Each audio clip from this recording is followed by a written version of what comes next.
Hey parents, you're listening to the Project Parenthood podcast. I'm your host, Dr. Nanika Coor, clinical psychologist and respectful parenting therapist. Each week, I'll introduce you to the same respectful parenting practices that I use to help parents repair and deepen connections with their children. You'll get tips for cultivating more parental self-compassion, more cooperation from your kids, and more joy, peace, and resilience in your relationship with them. In today's episode, I'm talking about how forcing your child to parrot "I'm sorry's" doesn't really help them develop true remorse. Stick around till the end to hear about ways you can model making amends. Just as punishing your child may not lead to the results you're hoping for, forcing your child to say "I'm sorry" after they've made a mistake like lying or after they've hurt someone physically or emotionally may not lead to a child who actually experiences remorse. A lot of parents resist this idea, thinking that it lets a child off the hook, and that without a consequence, they won't learn to take responsibility for their actions. But as we'll learn, just repeating a magic word doesn't actually teach children about cause and effect. First of all, sorry is just a word.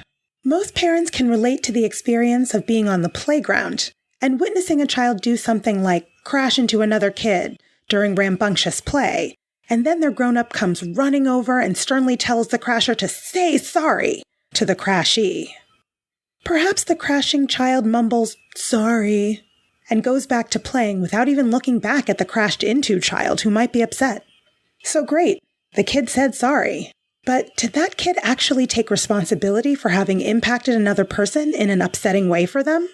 Or did they learn that you can say this word that adults like to hear, so they'll stop putting you on the spot and or shaming you in front of other people, and you can go back to doing whatever you were doing? And let's not forget that a child might not actually feel sorry for what they've done. Maybe they're hopping mad about something and feel unfairly treated in some way themselves. So grown-ups may also be encouraging children to say things they don't feel or mean just to escape an uncomfortable situation without learning anything about conflict resolution or relational repair. Young children are just at the beginning of a long journey of learning how to be social beings. They need scaffolding to navigate more complex social dilemmas. What your child needs to know is why it's important to apologize, which is to make amends and help the other person feel better after you've purposefully or inadvertently affected them in a negative way. Making efforts to right a wrong or reconnect after a disconnect is what your child needs help learning to do. Simply parroting a word on demand does none of that. So instead, help your young child make amends. If you're interested in helping your child develop empathy and consider the feelings of others in the future, give them an opportunity to do better in the present moment by helping them make amends. First, draw attention to the impact of your child's unfortunate behavior on another person, and then invite them to help the person feel better. That could sound like, "Your cousin got scared and upset when he was pushed. I wonder what we can do to help him feel better. Do you want to show him how to use your toy, or would you rather draw him a funny picture?" Or even strongly state your feelings about what you see happening by saying something like, "Hey, I don't like seeing people get pushed, even if you are angry at someone. Look, Sam is crying. How can we help them feel better? Maybe they'd like a hug? Or do you want to find them a stuffy?" Let's say you happen upon your child drawing on the wall. It's possible to let them know your strong feelings about that without shaming or insulting them, and also offer a way for them to make it right.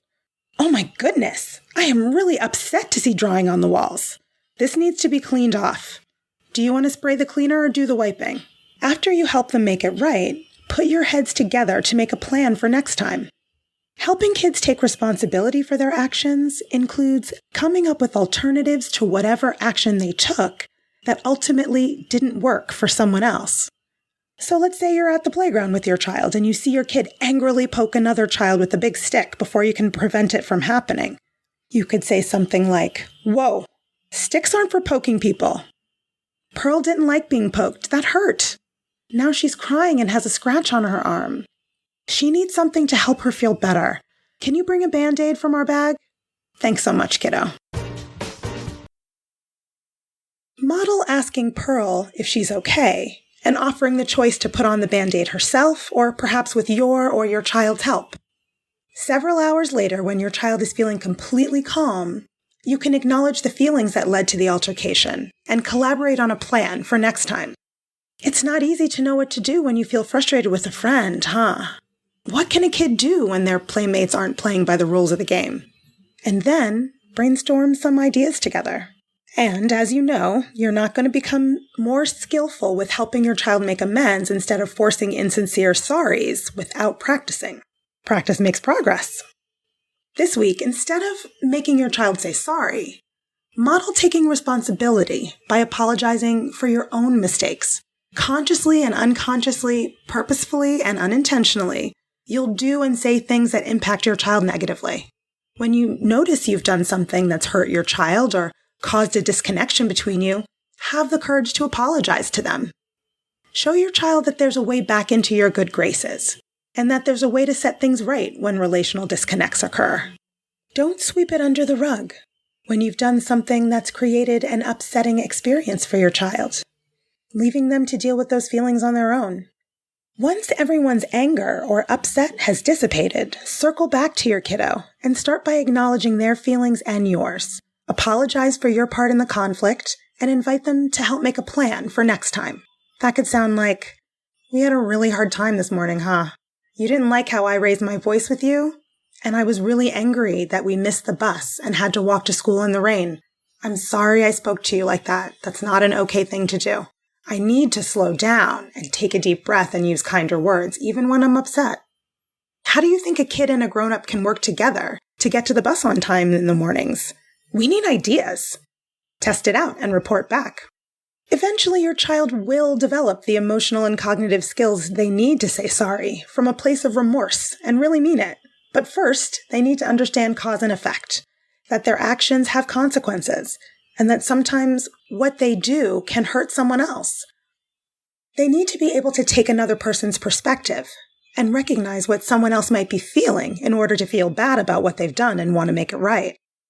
So instead of using control or coercion to make your kids say something that may not actually be true for them and doesn't really teach them anything about relationships, it's more skillful to guide your child to develop moral compassion and the ability to take responsibility for their actions. You demonstrate empathy yourself when you minimize accusations and blame by describing only what you see and leaving out insults and shaming statements.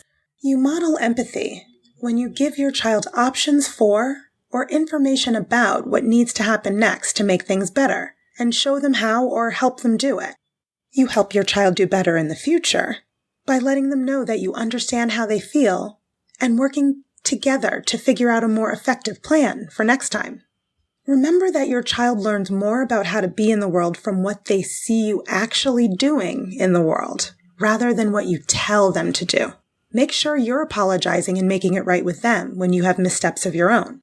When you have the courage to apologize for having done something hurtful, unkind, or otherwise regrettable, your child has more courage to face their mistakes as they begin to learn that they have the ability to do something tangible to make amends and make things right again. I hope that's helpful. You can learn more about my work with parents at www.brooklynparenttherapy.com and on Instagram at BKParents. That's BKPARENTS. If you have more questions about helping kids make amends or any other parenting questions or stories, leave me a message at 646-926-3243. And be sure to let me know if it's okay to use your voice on the show. Or send an email to parenthood@quickanddirtytips.com. And don't forget to subscribe to Project Parenthood on Apple Podcasts, Spotify, or wherever you listen to podcasts. Catch you next week. Project Parenthood is a Quick and Dirty Tips podcast. It's audio engineered by Dan Firebend, with script editing by Adam Cecil. Our podcast and advertising operations specialist is Morgan Christensen. Our digital operations specialist is Holly Hutchings. Our marketing and publicity assistant is Davina Tomlin. And our intern is Cameron Lacey.